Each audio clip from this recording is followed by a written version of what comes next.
Je vais sans doute vous étonner, mais c'est quelque chose de tellement naturel pour un titulaire de profession libérale, de ne jamais laisser quelqu'un derrière. Quand nous sommes formés, nous savons déjà que nous allons devoir aider les plus malheureux, les plus fragiles de notre société. Prenez l'exemple du médecin. Son serment d'Hippocrate lui dit qu'il doit soigner toutes les personnes, quel que soit leur état de fortune, de société, de richesse, de convictions politiques, religieuses, de sexe évidemment, tout ça n'a pas d'importance. L'avocat, c'est la même chose. Depuis toujours existe l'aide juridique, le pro-deo, le pro-bono, nous allons aider les plus démunis.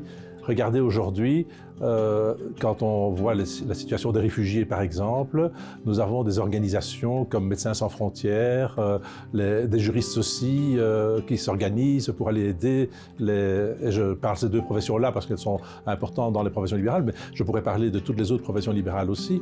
Et ces réfugiés, quand ils sont dans les camps pour le moment, il y a des titulaires de profession libérale qui vont les aider. S'ils ne sont plus dans les camps et s'ils demandent l'asile dans un pays, il y aura tout de suite des services de santé qui vont venir les aider, il y aura même des dentistes qui vont venir soigner leurs dents à titre gratuit et il y aura des juristes qui vont être là pour les aider à remplir toutes les formalités pour qu'ils puissent un jour être reconnus comme réfugiés ou bien organiser leur futur séjour dans le pays, leur demande d'autorisation de séjourner dans le pays, etc.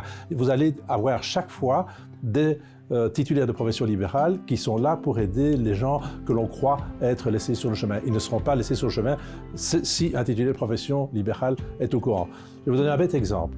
Maintenant, il se passe des choses tristes dans les îles grecques, entre la frontière entre la Turquie et la Grèce. Eh bien, vous avez des avocats qui sont en train de parler très fort pour dire « nous devons aller aider ces personnes-là ».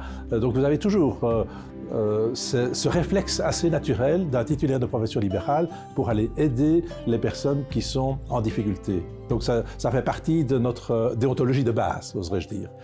Et je pense que sachant qu'il y a des titulaires de profession libérale qui font ça, nous, comme représentants des professions libérales, parce que nous ne sommes que les représentants, enfin c'est beaucoup de représentants des professions libérales, nous sommes là pour porter ce message et dire que vous devez compter et aider aussi les organisations de professions libérales parce que vous avez parmi nous des personnes qui sont là pour aller aider les plus démunis, ce qui est une ambition de tous et de l'agenda 2030 pour une amélioration de notre vie en société. C'est un peu original et peut-être inattendu que j'ai parlé de l'écologisation du monde du travail. Et c'est parce que j'avais été impressionné par l'expression qui avait été utilisée par M. Ryder, directeur général de l'OIT, il y a 1 an ou 2. Et je crois que c'est une très belle expression qui recouvre un ensemble. Alors, une fois encore, les professions libérales se trouvent à différents niveaux, au point de vue des ingénieurs qui sont là pour nous donner des conseils pour faire des constructions qui sont beaucoup plus durables, les architectes bien entendu. À titre d'exemple, on m'a sollicité pour aller participer à un congrès qui est organisé par une organisation d'architectes et d'entrepreneurs, précisément sur les villes durables. Les villes durables, donc une forme d'écologisation dans notre monde de vie et notre monde du travail. Alors il y a l'aspect écologisation aussi plus basique sur le fait que nous devons tous avoir la possibilité de travailler dans une nature qui est plus respectueuse, mieux respectée plus exactement. Et donc là aussi, nous avons des ingénieurs agronomes, nous avons des spécialistes de l'art forestier, nous avons tout le contexte social aussi qui compte dans ce domaine-là.